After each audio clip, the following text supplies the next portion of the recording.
So dito nga po mga kalingap mga ka-EDSI, ito pala ang totoong dahilan kaya na-cancel ang mansari ng EDSI. So ano nga ba ito? Yan po yung ating pag-uusapan po mamaya mga kalingap mga ka-EDSI.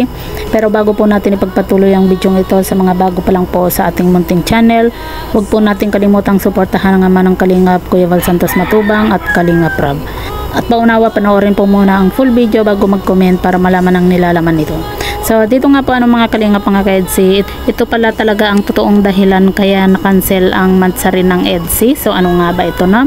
At pero bago po natin pag-usapan po yan mga kalingap mga ka-EDSI, pag-uusapan lang po muna natin yung nakaraang birthday nga po ni Carla, na kung saan dumalo din po itong si Viancy, at makikita din po natin kung gaano nga po ito kasaya si Viancy, pero sa hindi po inaasahan nga po na may ganito nga pong pangyayari sa kanilang pamilya.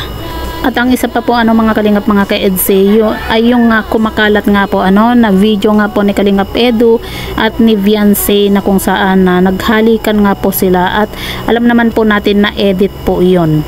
Pero dahil po doon mga kalingap mga ka-EDSI ay hindi na rin po napigilan nga po ng tita po ni Viancy na mag-comment or mag-post nga po.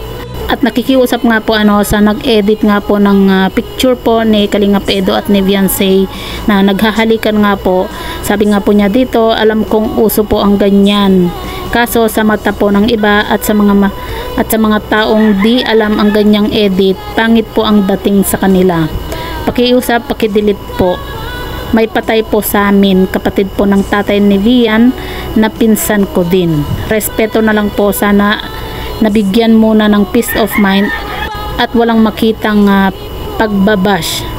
Salamat sa pag-unawa. Respeto na lang po. So yan po mga kalingap mga ka-EDSI, yung post nga po ng tita po ni Viancy, na kung saan nakita rin po kasi nila yung picture or video nga po ni Kalingap Edu at ni Viancy, na yung about nga po sa naghalikan. At alam naman po natin mga kalingap mga ka-EDSI na hindi rin po maganda yung ganitong edit kasi syempre alam naman po natin na si Kalingap Edu kung paano niya respetuhin itong si Viancy. At ang hindi lang po kasi maganda po dito mga kalingap mga ka-EDSI ay yung ganitong edit, kasi hindi natin maiiwasan na baka gamitin po ito ng mga ibang tao yung mga ganitong picture nga po, lalo na po sa mga basher, di ba?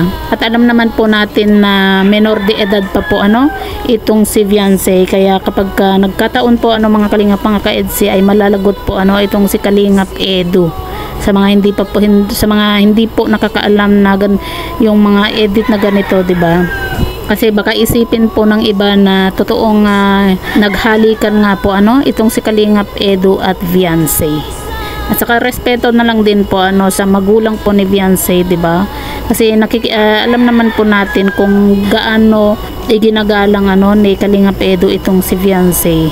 Kaya tama lang din naman po yung sinabi nga po ng tita po ni Viancy sa kanyang post nga po na sa mga hindi po nakakaalam sa mga ganitong edit, kumaga pangit po ang dating sa kanila. At yan nga po mga kalingap mga ka-EDSI, siguro ito rin po yung isa po sa dahilan kung bakit na-cancel po yung mansari nga po ng EDSI, dahil nga po sa may patay din po kila Viancy sa kanyang pamilya nga po. So yan po mga kalingap mga ka-EDSI, po yung masasabi nga po ninyo patungkol po dito, i-comment nyo lang po sa ibaba at babasahin po natin isa-isa.